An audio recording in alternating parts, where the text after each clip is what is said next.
Muy buenas tardes. Mi nombre es Adriana Ramírez. Vamos a continuar con el tema de contaminación de suelo.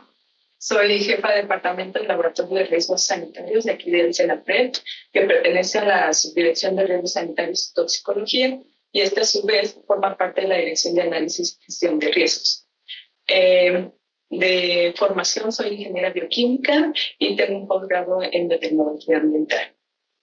Bueno, vamos a continuar con el tema de contaminación de suelo, que entra dentro de los fenómenos sanitarios definidos en la Ley General de Protección Civil.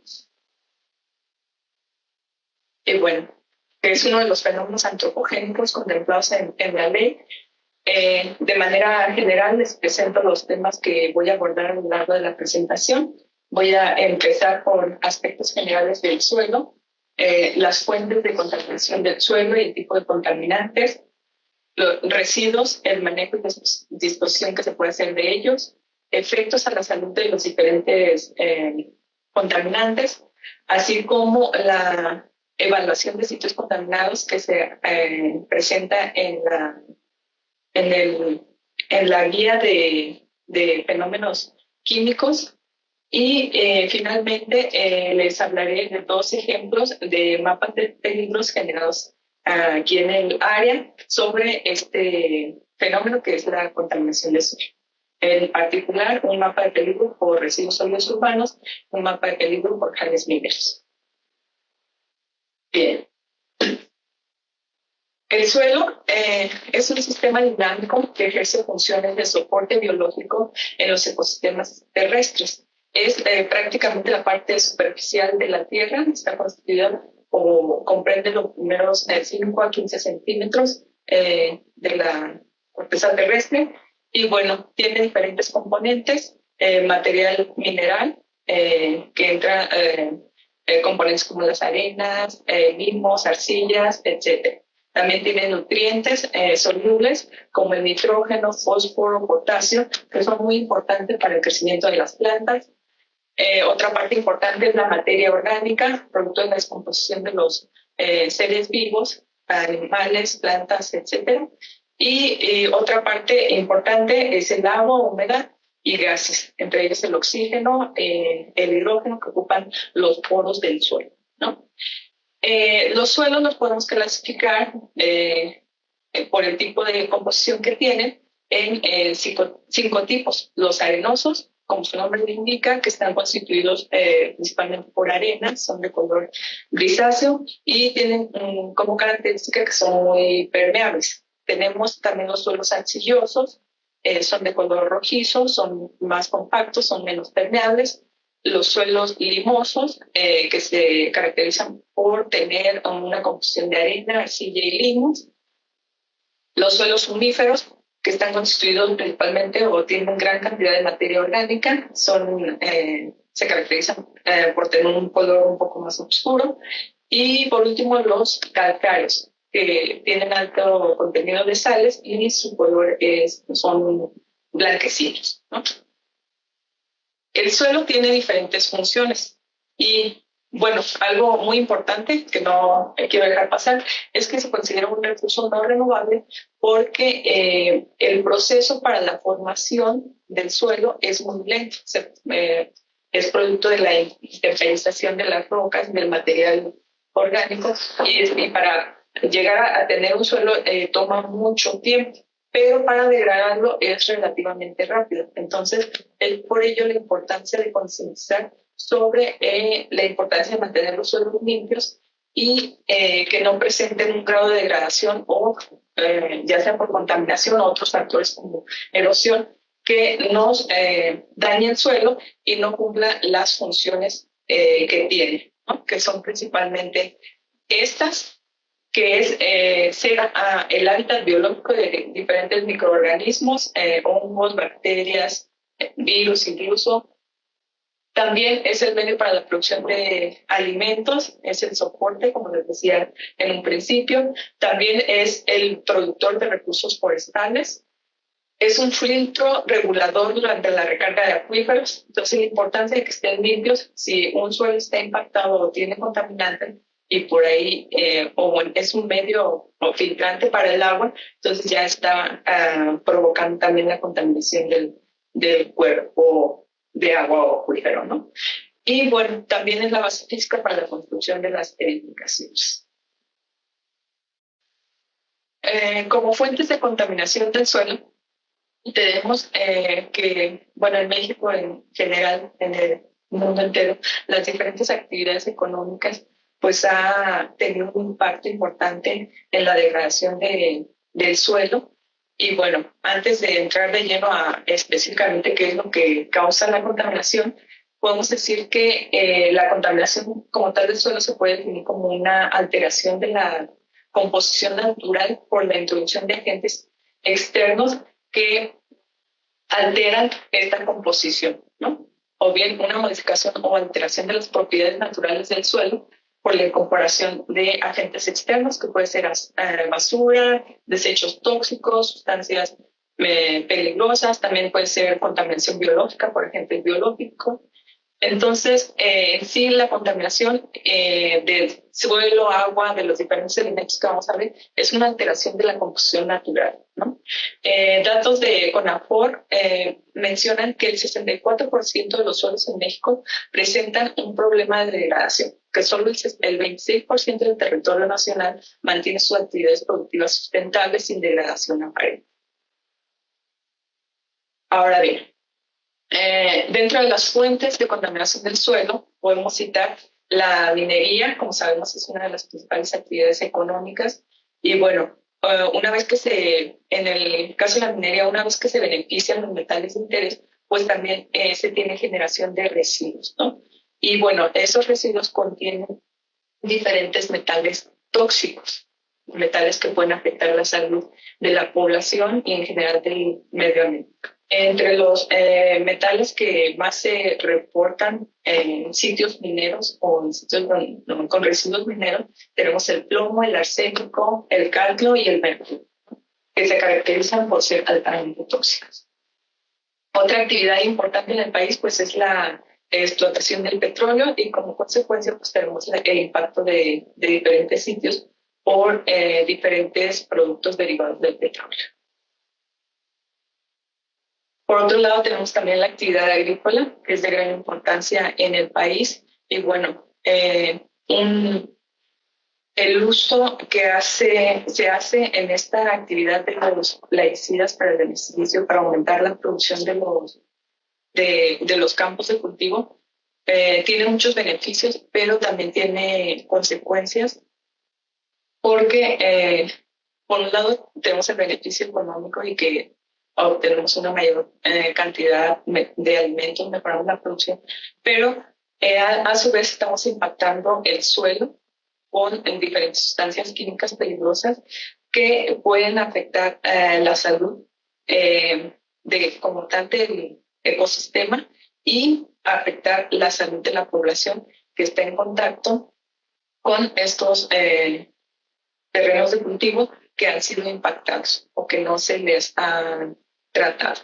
Otras actividades que aportan o que sí aportan estas sustancias químicas peligrosas o contaminantes al suelo son las actividades industriales. También se pueden tener fugas, derrames durante el transporte de materiales peligrosos o bien en las instalaciones de servicio como son las gasolineras o bien las estaciones de ferrocarril que manejan, por ejemplo, diésel, otros productos de petróleo, que por el mismo manejo pues es imposible o prácticamente imposible tener todo bajo control. Entonces siempre se tienen fugas o accidentes que van a producir un impacto en el suelo. Por otro lado, también tenemos la disposición inadecuada de residuos. Aquí es muy importante mencionar que en general los residuos que generamos en casa van a tener un impacto en el suelo o en el agua, en el aire, si no tenemos un adecuado manejo de estos residuos, ¿no? Para esto ya existe normatividad y leyes en México que regulan cómo debe ser el manejo de estos residuos. En general, los residuos los podemos clasificar en tres tipos: los residuos sólidos urbanos, que son los que generamos en casa, o se generan en casa habitación, y tenemos también los residuos de manejo especial y finalmente los residuos peligrosos. Cada uno va a tener un manejo diferente porque tienen características diferentes. Más adelante vamos a abordar específicamente el tema de los residuos sólidos urbanos cuando vemos el mapa de peligro por este tipo de residuos. Bien, en general los contaminantes que impactan el suelo los podemos clasificar de diferentes maneras. Por su estado físico, el estado sólido, líquido o gas. Y bien por su naturaleza química. Podemos tener principalmente compuestos orgánicos e inorgánicos. Dentro de los compuestos orgánicos, su estructura química está conformada principalmente por carbono. Ejemplo de ello son las moléculas. Y bueno, entran todos los contaminantes o sustancias químicas peligrosas, como los hidrocarburos, los plaguicidas y los solventes. Dentro de los inorgánicos entran los metales pesados y las sales, algunos ácidos minerales, y estos prácticamente no tienen carbono en su composición. Ejemplo de ellos son los metales pesados que mencionaban en láminas anteriores, como el plomo, el mercurio, el cadmio, arsénico, etc.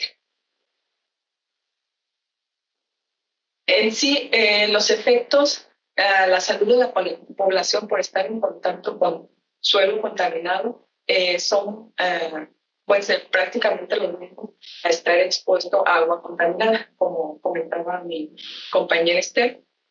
Todos los efectos tóxicos de los contaminantes van a depender siempre de diferentes variables. Ejemplo de ello es la concentración y características físicas de los contaminantes. No es lo mismo estar expuesto a concentraciones, por ejemplo, de arsénico en 10 microgramos por litro a una concentración de 100 microgramos por litro. Bueno, una concentración 10 veces mayor, porque este elemento es un elemento muy tóxico y variaciones de concentración que a simple vista parecen bajas pueden representar un gran daño a la salud, ¿no? Y bueno, otra característica que hace que pueda afectar más en menor o mayor grado la salud de las personas son las características también físico-químicas de cada contaminante. Por ejemplo, tenemos los plaguicidas organoclorados. Son compuestos que se caracterizan por ser liposolubles. Entonces, este tipo de contaminantes se pueden acumular en el tejido graso, ya sea de los animales o bien de las personas, ¿no? Entonces, por ejemplo, un animal o el ganado que ha estado expuesto a este tipo de contaminantes puede consumir pasto que está contaminado con este tipo de plaguicidas, lo puede acumular en el tejido graso, y a su vez las personas pueden consumir este tipo de alimentos y estar expuestos a los contaminantes y a su vez acumularlo en el cuerpo, ¿no? Por otro lado, tenemos lo que es la frecuencia y el tiempo de exposición. Definitivamente una persona que está más expuesta, tiene mayor tiempo de exposición a un contaminante, va a tener efectos efectos adversos, ¿no? Por ejemplo, las personas o la población que vive cerca de un sitio contaminado, al estar expuesto constantemente o siempre estar en contacto con sustancias químicas peligrosas, esto se va a ver reflejado en su salud. Y bueno, estos efectos van a depender de la concentración. Si en el sitio al que se está expuesto hay concentraciones bajas, vamos a tener una exposición crónica, que son exposiciones a lo mejor a bajas concentraciones, que en un momento dado no se ve el efecto inmediato, pero sí efectos a largo plazo en la salud, ¿no? Aquí, por ejemplo, efectos agudos de una exposición a contaminantes puede ser un dolor de cabeza o bien problemas respiratorios, pero ya, por ejemplo, si tenemos una exposición prolongada, ya podemos o se pueden desarrollar problemas más fuertes como es el cáncer.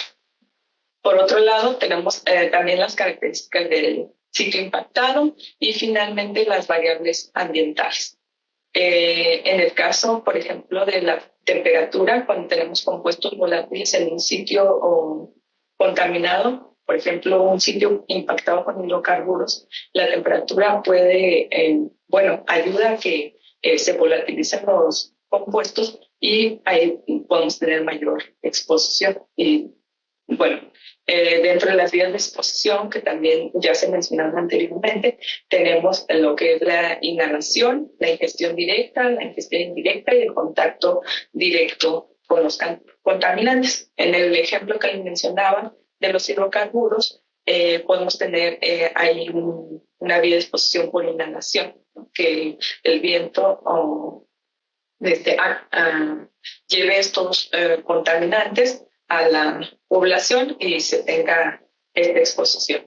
O bien ingesta directa, esta por ejemplo se da mucho en la población infantil, cuando vive cerca de sitios contaminados, o bien su casa está ubicada o el terreno está ubicado en un sitio con elementos tóxicos. Por ejemplo, los niños que juegan con la tierra pueden consumirla y ahí estar en contacto directo con el contaminante. Por otro lado, tenemos el contacto directo, por ejemplo, si manipulamos suelo que está contaminado, ya tenemos contacto directo con la piel. Dentro de las medidas preventivas que podemos llevar a cabo, tenemos principalmente estas que serían reducción, reciclaje, tratamiento y disposición. Algunas se pueden aplicar de manera individual en casa, como es la reducción del uso de materiales, por ejemplo, o bien el reciclaje de algunos materiales que utilizamos. Y a gran escala, pues una industria puede implementar estas medidas para mejorar sus procesos también y evitar o disminuir la producción de residuos. Otras formas, otras medidas preventivas que podemos llevar a cabo, o bueno, que puede llevar a cabo una industria, por ejemplo, es evitar fugas, derrames o accidentes, esto teniendo una supervisión de sus procesos durante el transporte también de las sustancias químicas peligrosas, o bien hacer cuestiones de sustitución, por ejemplo, de materias primas o tecnologías que mejoren los procesos, ¿no? Que se beneficie tanto en su producción, pero también que disminuyan los impactos al medio ambiente mediante la reducción en la producción de residuos. Y por último, una parte importante pues es la regulación que se hace de todos los temas en el ámbito ambiental en cuanto a la normatividad para, por ejemplo, la descarga de agua residual o bien lo que les mencionaba del manejo de los diferentes tipos de residuos que se generan. Por otro lado, tenemos que en el caso de suelos contaminados, una vez que el suelo es impactado, es muy difícil que se regenere de manera natural. Entonces se tienen que implementar estrategias de remediación o de limpieza para tratar de que ese suelo logre el objetivo sería tratar de regresarlo a sus condiciones naturales, que es prácticamente imposible, pero se puede mejorar bastante, ¿no? Y bueno, para esto tenemos diferentes estrategias de remediación, por ejemplo, la destrucción o la alteración de de los residuos peligrosos, la extracción de los contaminantes o la separación, o bien el aislamiento del sitio, ¿no? Por otro lado, dependiendo del lugar de la aplicación de los tratamientos, el tratamiento puede ser en el sitio, un tratamiento in situ, en el lugar impactado, puede ser un tratamiento ex situ, es decir, por ejemplo, si tenemos un suelo impactado, podemos excavar y sacar este suelo, llevarlo a una planta de tratamiento, tratarlo, limpiarlo y regresarlo posteriormente. Por otro lado, los tipos de tratamiento también se pueden clasificar de acuerdo a su naturaleza, ¿no? Tratamientos físicos, tratamientos químicos, por ejemplo, con el uso de surfactantes para el lavado del suelo, por ejemplo, de suelos impactados con hidrocarburos, tratamientos térmicos y tratamientos biológicos. Por ejemplo, bueno, va a depender mucho de qué contaminantes o qué sustancias químicas peligrosas tengamos en el suelo o en sí, en el impactado, para decidir qué tipo de tratamiento vamos a realizar. Por ejemplo, un suelo impactado, bueno, un suelo que tenga, por ejemplo, arsénico, si aplicas un tratamiento con temperatura, un tratamiento térmico, ahí puedes formar o se da la formación de compuestos más tóxicos, entonces no sería recomendable, ¿no? Y bueno, finalmente de los tratamientos, por la naturaleza de tenemos los biológicos. En los biológicos se aprovechan el metabolismo de los microorganismos o organismos como plantas, bacterias, hongos, para llevar a cabo los procesos de degradación de los diferentes compuestos. Aquí los organismos se utilizan como fuente de carbono, como alimento del contaminante. Solo hay que ponerle las condiciones adecuadas para que estos se puedan reproducir y que utilicen en sí como alimento los contaminantes, ¿no? De manera general sería la manera de abordar o de tratar los sitios contaminados con los suelos contaminados con hidrocarburo o metales o plaguicidas, ¿no? Ahora bien, también vamos a pasar a lo que es el tema de evaluación de sitios contaminados. Una vez que tenemos una perspectiva más general de lo que es el suelo, los beneficios que tiene tener un suelo limpio o en buenas condiciones y, bueno, también las consecuencias de que no lo esté, ¿no? Y bueno, para la evaluación de sitios contaminados, para la explicación de esta parte, pues nos basamos en la guía básica para la elaboración de atlas estatales y municipales de peligros y riesgos, que es publicada por Senapred. Como les comentó a mi compañero Salvador, estas guías o metodologías se van a actualizar, pero en este momento la que se encuentra publicada es esta. Y bueno, vamos a hablar de la evaluación de sitios contaminados. En sí, el propósito de realizar la evaluación de un sitio es recolectar la información necesaria para decidir las acciones a tomar cuando éste se encuentra presuntamente contaminado con sustancias peligrosas. En un principio, pues no sabemos de manera certera si está contaminado y si está contaminado, en qué grado lo está, o si representa un riesgo para la población. Y bueno, dentro de los objetivos de la evaluación de sitios contaminados, que ya más o menos les comentó mi compañera Esther, tenemos que es determinar el grado de contaminación del sitio y de peligrosidad para la población. Establecer medidas de seguridad o protección para la población y el ambiente, así como determinar el nivel de limpieza o de remoción de contaminantes y finalmente establecer las medidas de restauración que convengan. Como tal, la parte donde puede o podría apoyar en mayor medida la protección civil podría ser en las primeras dos, que es determinar el grado de contaminación del sitio y peligrosidad para la población y establecer medidas de seguridad y protección, ¿no?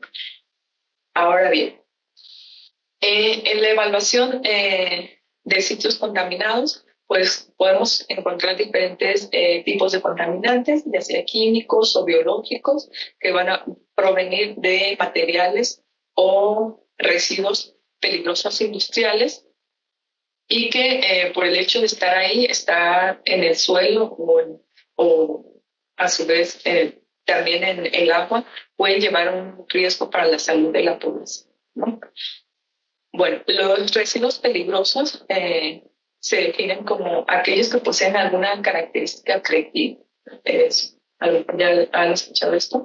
Y bueno, esto se refiere a características como la corrosividad, reactividad, explosividad, toxicidad, inflamabilidad o que contengan agentes infecciosos, ¿no? Que les confieran peligrosidad. Y bueno, en general, lo que vamos a buscar en un sitio contaminado o lo que puede causar o ser el causante de la contaminación pueden ser microorganismos patógenos, compuestos orgánicos, inorgánicos, como les decía, los metales, grasas, aceites, plaguicidas, etc. Bueno, dentro del proceso de evaluación de un sitio tenemos tres pasos o tres etapas, ¿no? Primero es el descubrimiento del sitio, ya sea porque visualmente una autoridad lo detectó, o bien se interpuso una denuncia, o la población se empezó a quejar porque detectaron un sitio donde a lo mejor hay animales muertos o hay olores raros, o bueno, algo que les da una idea de que puede estar contaminado, ¿no? Después tenemos una evaluación preliminar y finalmente, si lo amerita, una evaluación detallada. En la evaluación preliminar, también ya les se comentó en la presentación pasada, consiste en el análisis sistemático de planos, mapas, documentos e información proporcionada ya sea por el propietario de la instalación, por los vecinos, tomados de registros o archivos existentes en dependencias públicas que pueden determinar si un sitio está o puede estar contaminado, ¿no? Esta evaluación preliminar incluye dos etapas principales, que es el estudio del material de documentación y el reconocimiento del sitio. Para llevar a cabo el estudio del material de documentación, bueno, esta es relativamente fácil y rápida de realizarse porque es básicamente revisar toda la información referente al sitio. Y bueno, los puntos de recopilación de información pues son pagos, ¿no? Pero aquí lo más importante o lo destacable de la evaluación preliminar es identificar a la población y otros sistemas expuestos que potencialmente pueden ser afectados, ya sea cuerpos de agua, ríos o cultivos. Como les mencionaba, hay contaminantes que por sus características fisicoquímicas se pueden acumular, ¿no? Se pueden mover a través de la cadena alimenticia. Ahora bien, la información de interés que se hace o que se busca en una evaluación preliminar es la generación histórica que se haya tenido de residuos y prácticas de disposición que haya tenido en el sitio, ¿no? Por ejemplo, si es una empresa abandonada que haya trabajado con plaguicidas o una empresa, bueno, que se dedicara a la manufactura de algún producto, bueno, ¿qué información podemos obtener que nos diga qué contaminantes tenemos, ¿no? Y bueno, también fuentes potenciales de sustancias peligrosas. Aquí podemos investigar qué procesos se utilizaban en este lugar. También las sustancias peligrosas potencialmente presentes, los sistemas expuestos, la población, cuerpos de agua, como decía, que esté cercana al sitio y que pueda ser afectada. Las vías de migración de las sustancias, si eso ha impactado también, qué tan cerca está el manto freático que pueda permear los contaminantes. Y finalmente una revisión extensa de los sistemas expuestos. tenemos que para hacer esta evaluación preliminar nos podemos valer de diferentes materiales, por ejemplo, fotografías, mapas históricos actuales, mapas de uso de suelo, información de las diferentes dependencias que ven estos temas, en particular, por ejemplo, bueno, en particular el Semarnat, y más adelante les mostraré el mapa que se generó aquí de Jales Mineros, y para eso uso información, por ejemplo, del Servicio Geológico Mexicano, que es la Secretaría de Economía. También es importante entrevistar a las personas o a la población que está que vive cerca del lugar, que nos pueda dar datos de posibles efectos a la salud, ¿no? Ubicar los centros de población y caracterizar a la población expuesta. Al referirnos a caracterizar la población expuesta, es, por ejemplo, saber cómo se distribuye la población, por ejemplo, las edades, cuántos niños, cuántos adolescentes, adultos tenemos. Y bueno, ¿esto por qué es importante? Porque los contaminantes van a afectar de diferente manera a las personas. Generalmente las personas más vulnerables son los niños o los adultos, ¿no? Ya sea en caso de los niños, pues también tienen menos peso, entonces pueden tolerar concentraciones más bajas de las diferentes sustancias químicas peligrosas, ¿no? O bien los adultos que tienen un poco más, bueno, menos, o no es tan buena sus condiciones de salud, entonces también pueden estar más afectados, o bien las mujeres embarazadas, etc., ¿no? Por otro lado, también es importante ver o establecer medios o las vías de evacuación en caso de que sea necesario. También nivel educativo, grados de desnutrición que haya en la población, etc. Bien, la segunda etapa de la evaluación preliminar es el reconocimiento del sitio. Y bueno, esta actividad se lleva a cabo para corroborar la información obtenida, añadir más detalles y complementar la información. También, derivado de este reconocimiento del sitio, se pretende evaluar las condiciones generales del lugar, las áreas de posible contaminación, desarrollar el plan de muestreo y prever peligros potenciales asociados.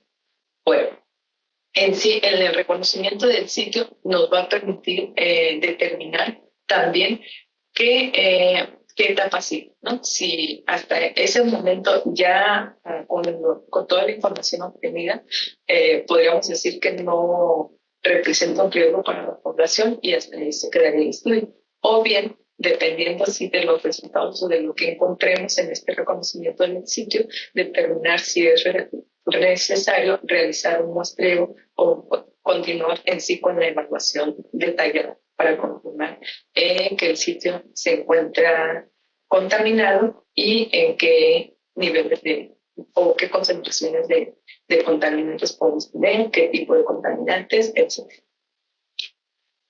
Bueno, como les decía, tenemos primero las diferentes etapas que hemos visto, lo que es la ubicación del sitio, después la evaluación preliminar y finalmente la evaluación detallada. Y esta evaluación detallada permite confirmar si existe contaminación, definir la naturaleza y el grado de la contaminación a través de un programa de muestreo y análisis. Esta evaluación detallada también tiene sus etapas. Una etapa de planeación, etapa de muestreo y análisis químico, y una etapa final de interpretación y evaluación de resultados.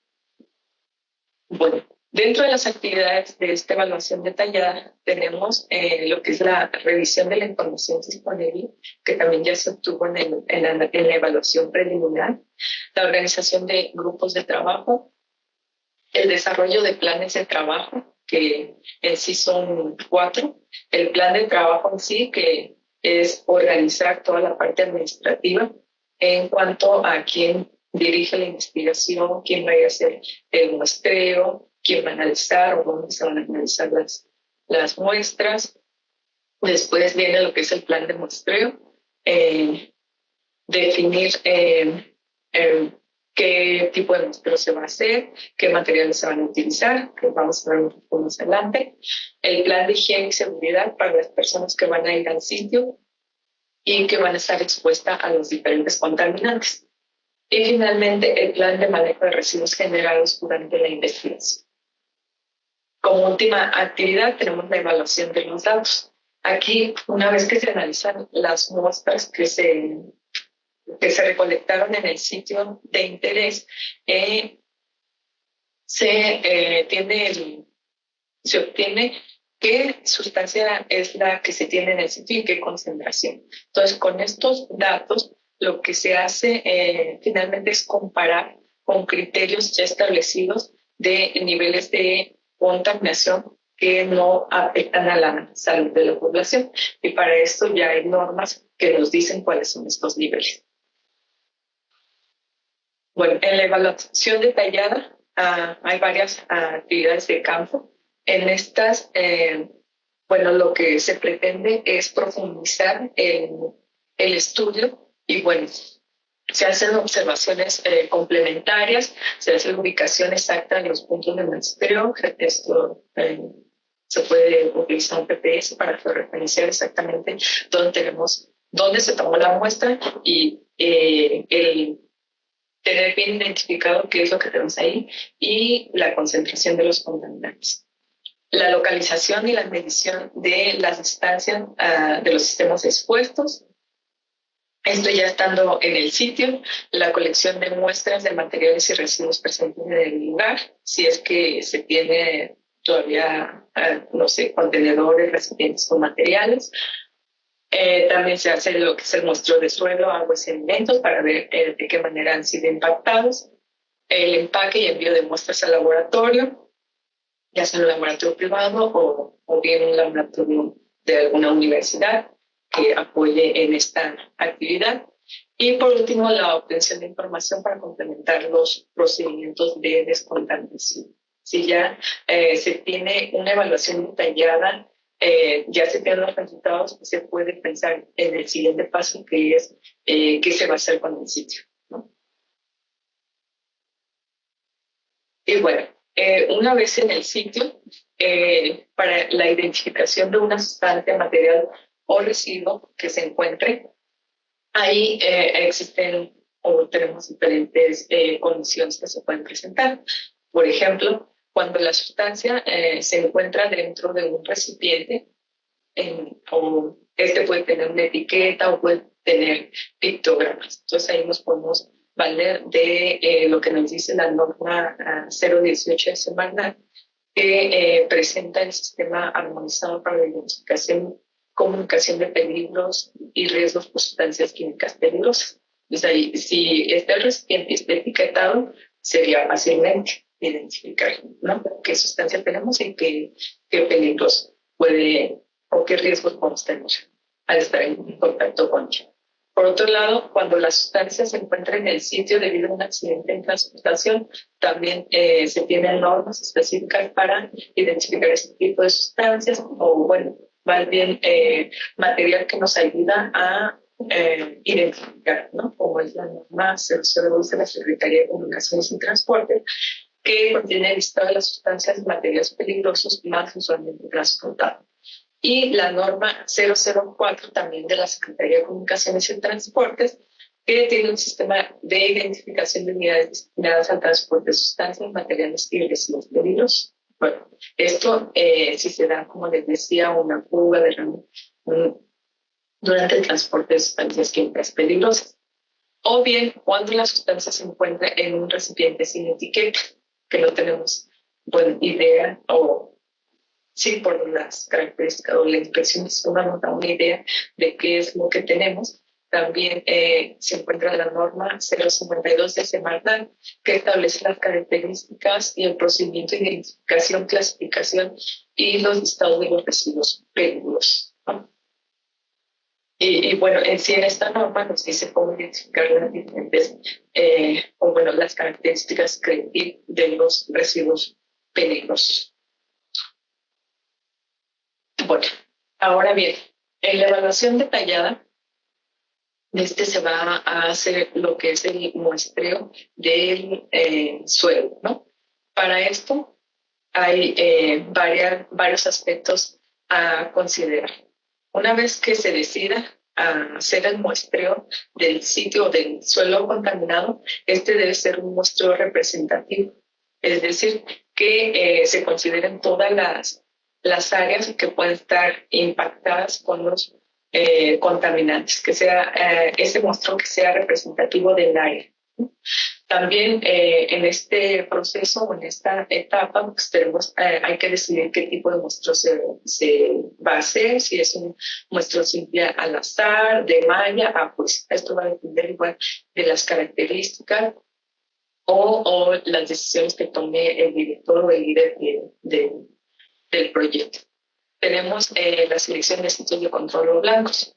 Esto se refiere, por ejemplo, cuando tenemos un sitio contaminado, vamos a determinar qué concentraciones tiene de tal contaminante, pero necesitamos una muestra control que nos diga qué concentraciones son se puede decir, naturales en el suelo de esa zona.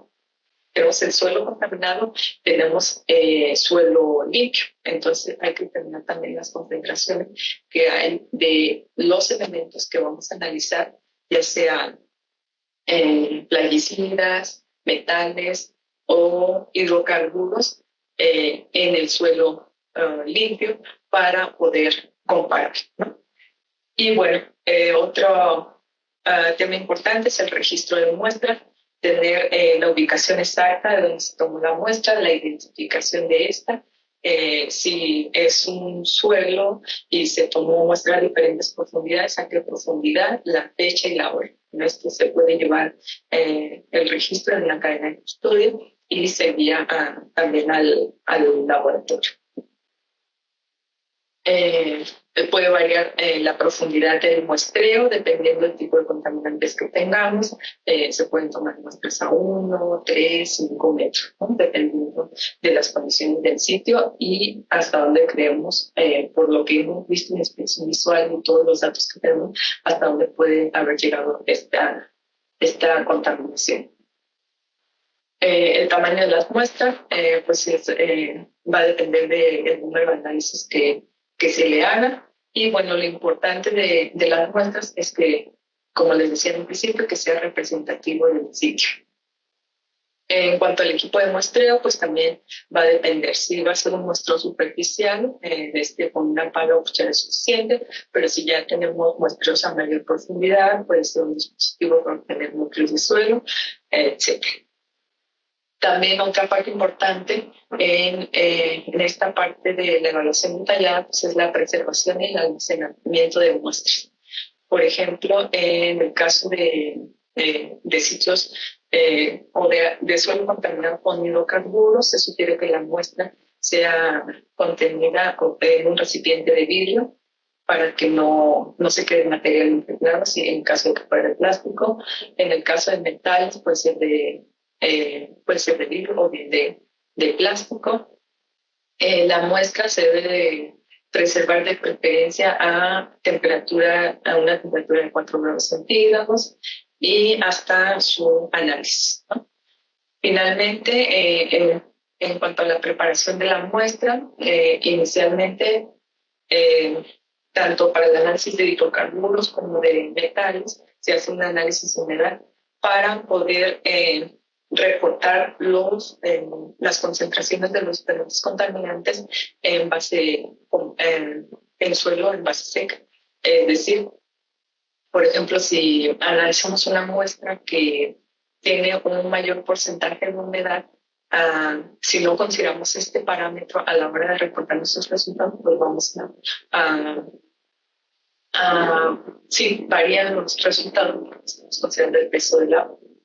Entonces, es algo importante dentro de el análisis de las muestras. Y bueno, el número de muestras también va a depender del sitio, de qué tan el área impactada Y bueno, en el caso de hidrocarburos en particular, tenemos la norma 138 semanal que establece los puntos de muestreo dependiendo del área contaminada, como se ve en esta tabla, ¿no? Eso lo tenemos en el caso de hidrocarburos. Ahora bien, una vez que se analizan los diferentes parámetros de las muestras, la finalidad también de la evaluación detallada es comparar qué tan altos o bajos están las concentraciones de los contaminantes respecto a los límites máximos permisibles que establecen las normas. En el caso particular de hidrocarburos tenemos la norma 138 de semana que nos dice cuál es el nivel permitido o concentración permitida de las diferentes fracciones de hidrocarburos dependiendo del uso de suelo predominante, ¿no? Y bueno, aquí en esta tabla les presento cuál es la concentración de hidrocarburos fracción ligera, media y pesada que debe de tener un suelo de uso agrícola, forestal, pecuario y de conservación.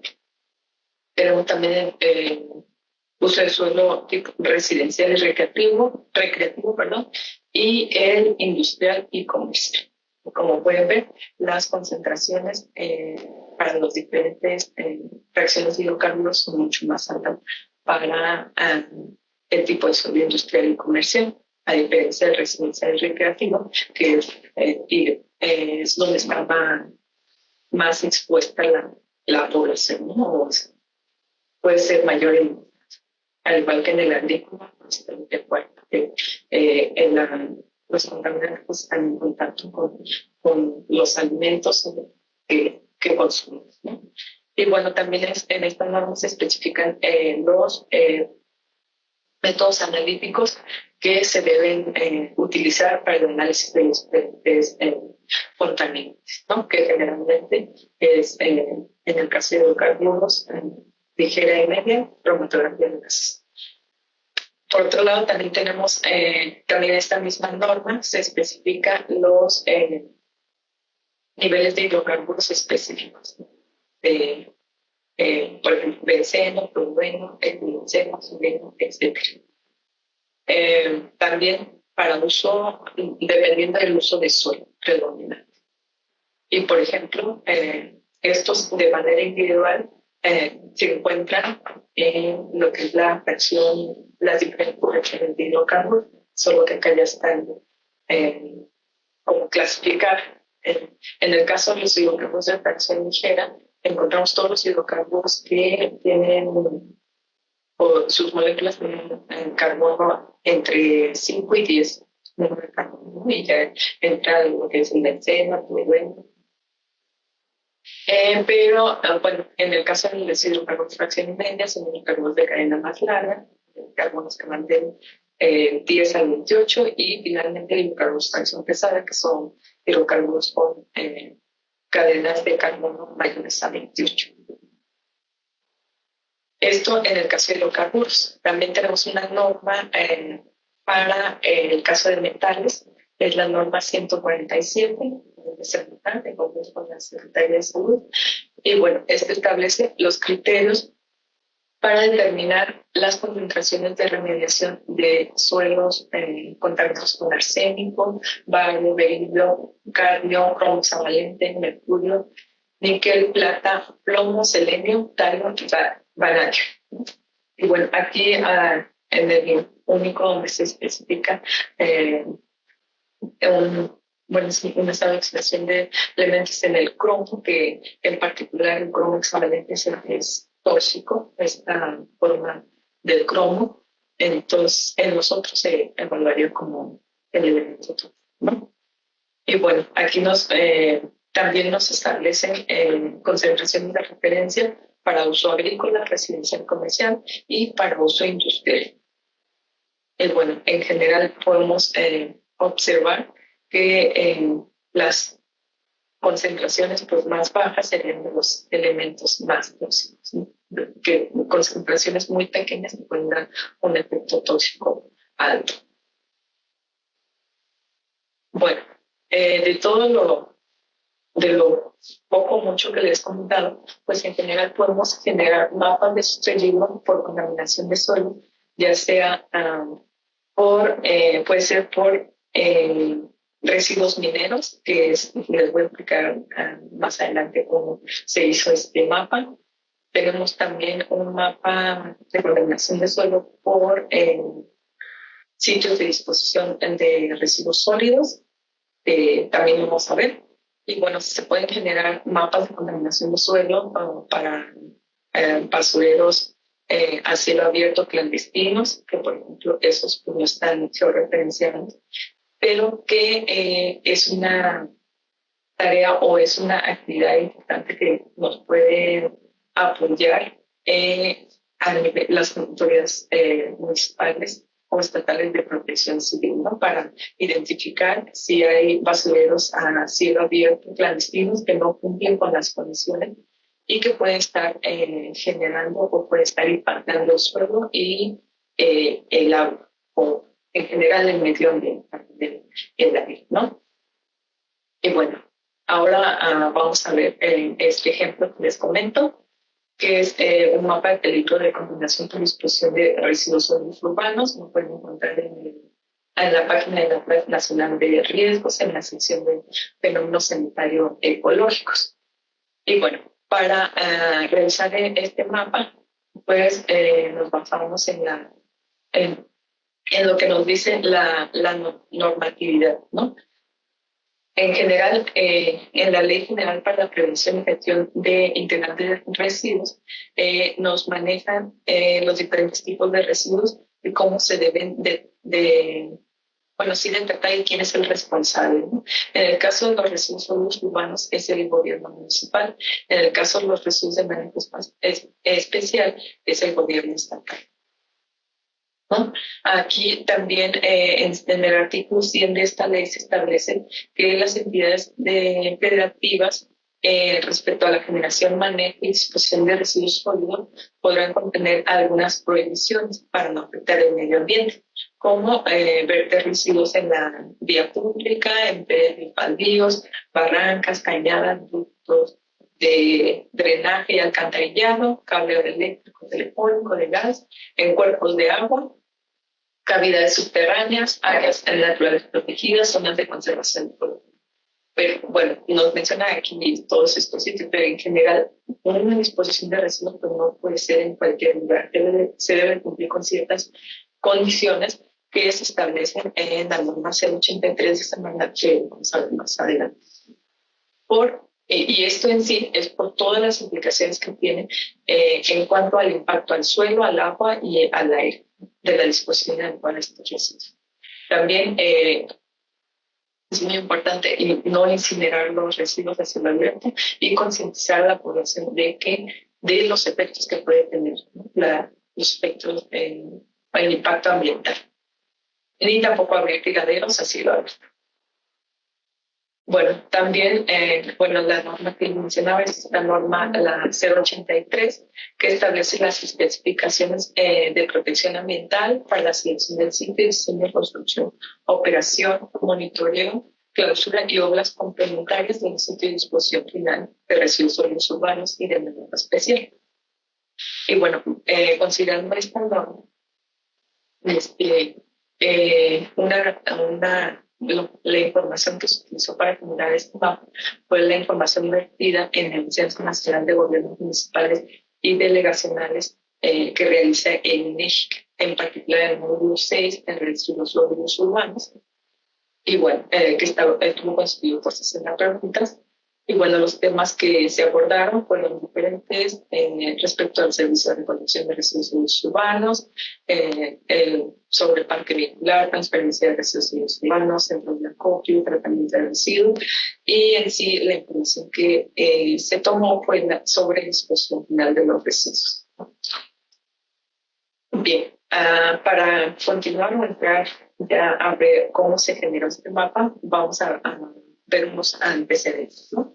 Un relleno sanitario se define como una obra de infraestructura que involucra métodos y obras de ingeniería para la disposición final de los residuos sólidos urbanos y de mantenimiento especial, con el fin de minimizar los impactos ambientales, esto a través de la compactación, cobertura diaria de los residuos y de la infraestructura para el control de biogás y de los lixiviados. Y bueno, ¿por qué es importante controlar el biogás y los lixiviados? Lo vemos enseguida, ¿no? La estructura o los elementos que debe de tener un relleno sanitario, pues de manera general sería esta, es el suelo natural acondicionado para recibir estos residuos, una geomembrana que va a protegerlo del impacto de los residuos, o bueno, sí, de los residuos y los diferentes también sustancias peligrosas o otros elementos que puedan prender al suelo, una capa de protección natural o sintética, una capa drenante y en la parte de arriba pues los residuos. Bien, el lixiviados en un relleno sanitario sería el líquido que se forma para la reacción arrastre filtrado de los materiales que constituyen los residuos y que contienen de forma suelta o suspensión sustancias que pueden infiltrarse en el suelo o escurrirse fuera de los sitios en los que se depositan los residuos que pueden dar lugar a la contaminación del suelo y de cuerpos de agua, provocando el deterioro y representando un riesgo potencial a la salud humana y de los demás organismos vivos.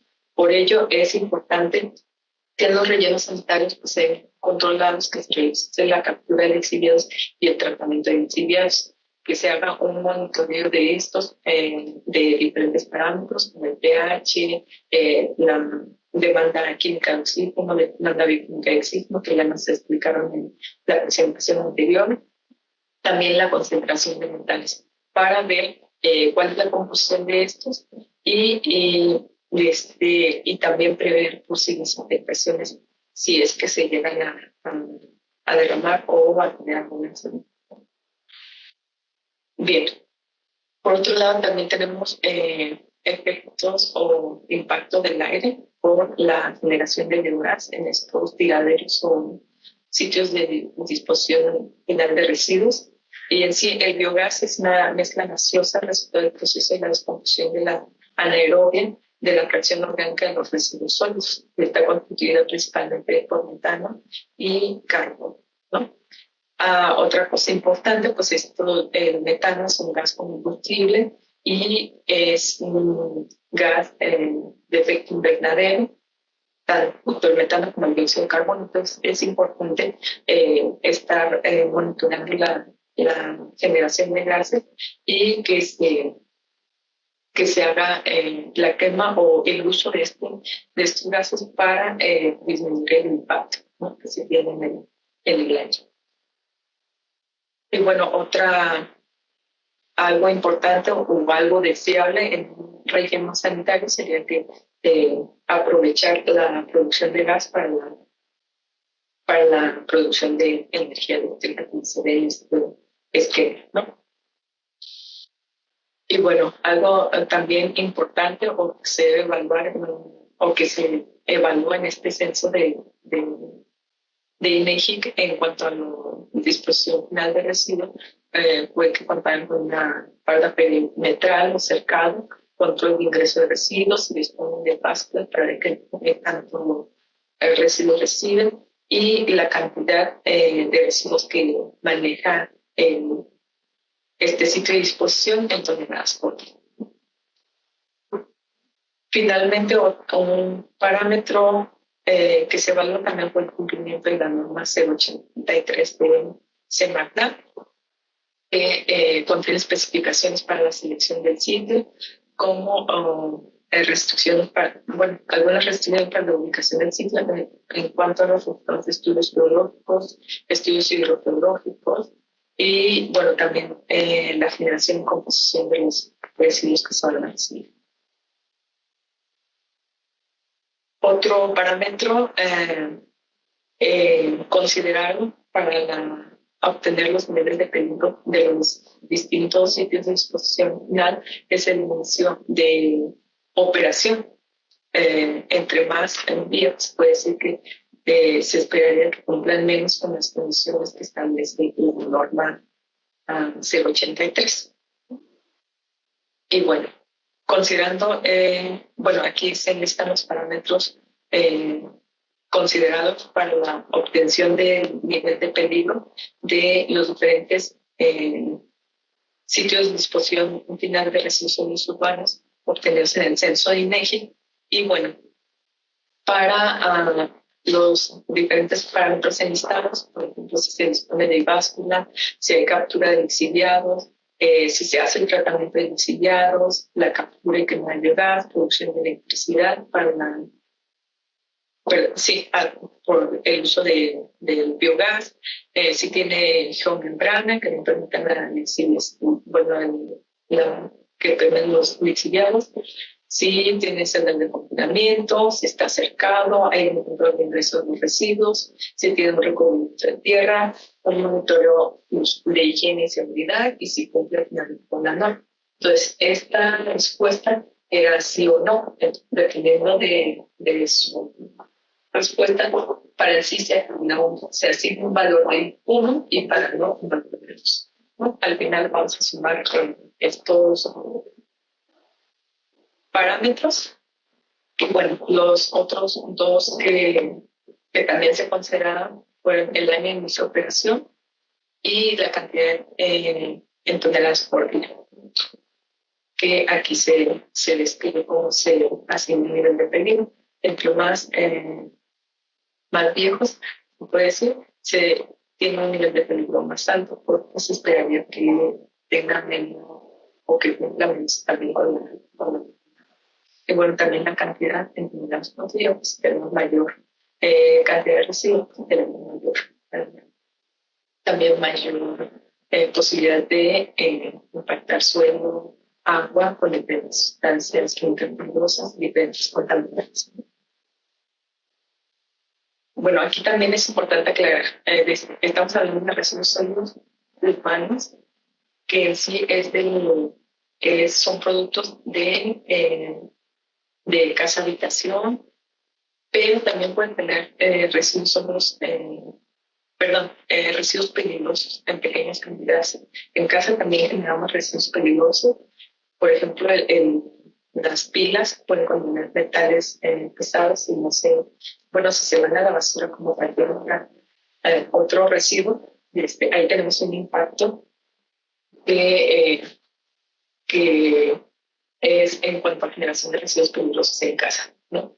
Por otro lado, también usamos plaguicidas para el control de plagas, de jardines, etcétera. También si se van a envases, ahí tenemos una aportación de residuos peligrosos en pequeña cantidad, pero muchos aportamos o muchos aportan, entonces ya nos va aumentando.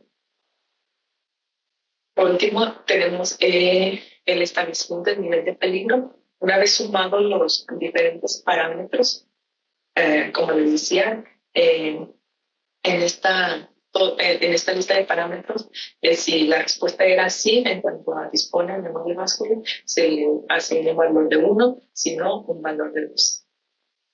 En cuanto al año de inicio de operación, si es más, bueno, ya tiene más años, el nivel de peligro de 4.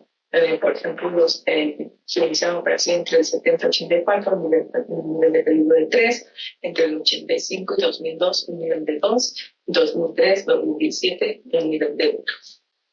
En cuanto a la cantidad de residuos que se procesan, pues también entre mayores la cantidad de residuos, el valor máximo fue de 8. Al final se hace la suma de los diferentes niveles de peligro para cada sitio de disposición final. Y bueno, estos son los rangos de peligro. Los que sumaron valores entre 10 y 15 tendrán un nivel de peligro bajo, entre 16 y 20, medio, entre 21 y 24, alto, y finalmente entre 25 y 29, muy alto.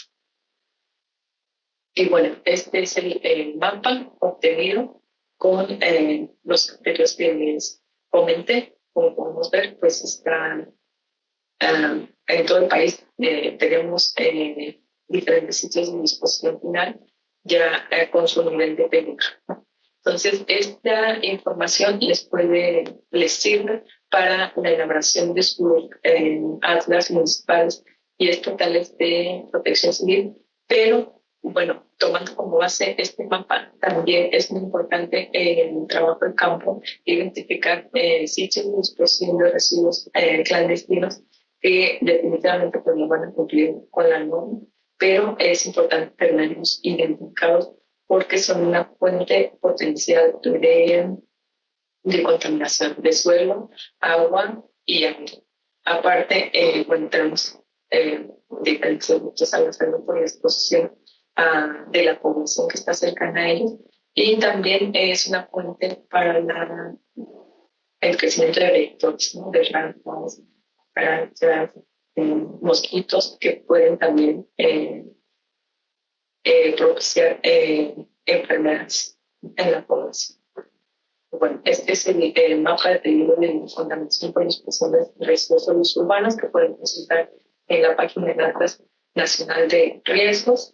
Y bueno, esta información o este mapa se puede transponer con otra información que también se tiene en el Atlas Nacional de Riesgos. Por ejemplo, en cuanto a municipios que han presentado movimientos de aventamientos, se puede hacer un traslado de la información en cuanto a estas fallas y movimientos y sitios de disposición para ver si hay sitios sobre estas fallas y movimientos, ¿no? Bueno, aquí podemos ver haciendo un acercamiento que sí, de hecho, pues sí hay sitios que están ahí y pues hay que vigilarlos o estar al pendiente de que pueda suceder, ¿no? Y bueno, también esta información pues puede ser usada para cuando se pretende establecer un sitio de disposición final que no se encuentre estas condiciones. Otro aspecto que se puede considerar es el tipo de suelo que se tiene. Por ejemplo, como les decía, dependiendo de la composición del suelo, hay suelo que es más permeable o menos permeable. Entonces, entre menos permeable, pues menos es posible que migre la contaminación y se puede impactar, por ejemplo, las aguas subterráneas, algunas, ¿no?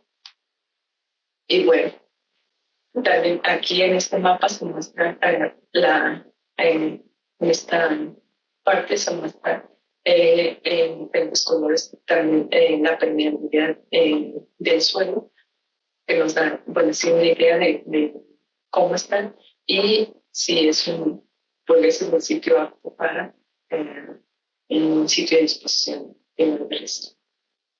Bueno, aquí es un zoom, como podemos ver, está muy distribuida en la ubicación de los sitios de disposición final de residuos.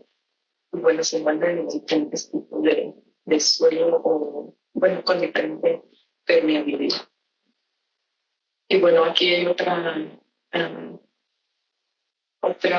sí, un conjunto de capas. Aquí se muestran los puntos de aprovechamiento de agua, por ejemplo, los emotes, manantiales, domésticos. Entonces, ahí es importante ver si ya a nivel local, qué tan cerca están los sitios de disposición de residuos sólidos urbanos con estos cuerpos de agua y que pueden ser impactados. Y bueno, también considerando la información anterior de los diferentes sitios de disposición final, se sacó un mapa de peligro de contaminación por residuos sólidos urbanos por municipio. Entonces, aquí lo que sí se puede considerar todos los sitios de disposición final de los residuos y sacar un promedio de cómo está por municipio. Entonces, ya ustedes se pueden ubicar en su municipio qué nivel de peligro tienen por estos sitios de disposición.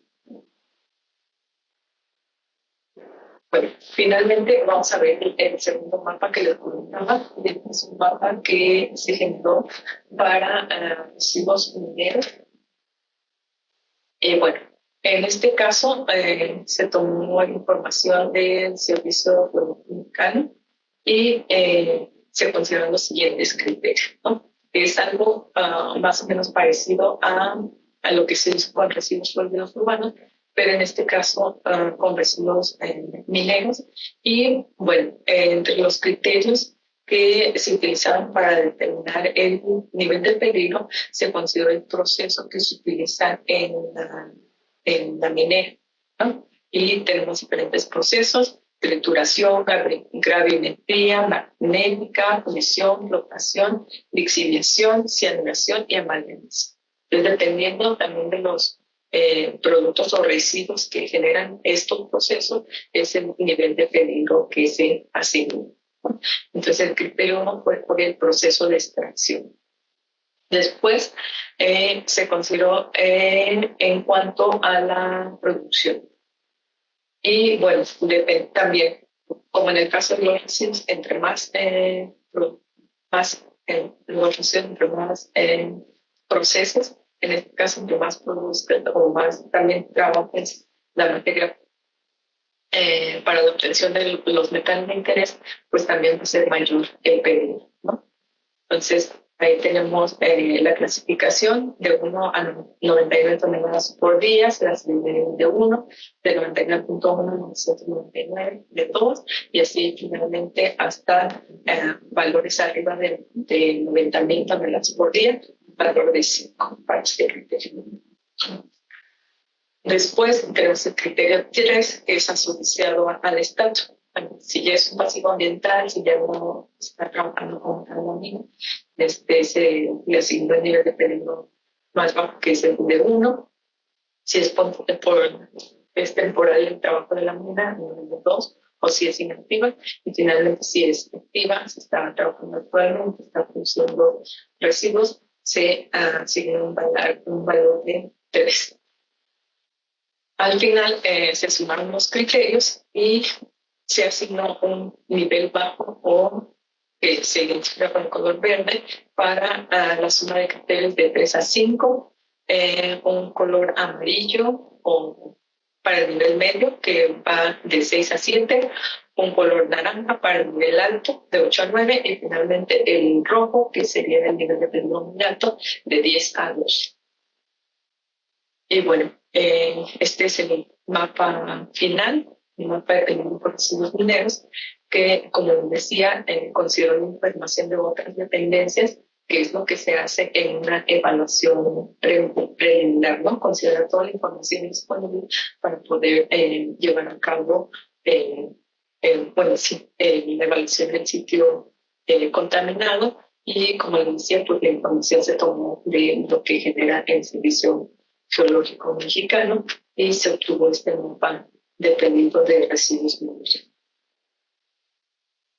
También, como parte del trabajo realizado por mi compañera Esther para la generación de este mapa de peligro por metales mineros, se investigaron o se identificaron los sistemas vulnerables, en este caso, población cercana, ríos o cultivos cerca de las minas donde se producen estos residuos minerales, y se identificaron en este mapa de sistemas vulnerables. Y bueno, aquí también igual pueden acceder a la página del Atlas y ver o analizar en su localidad, en el municipio, que se tienen este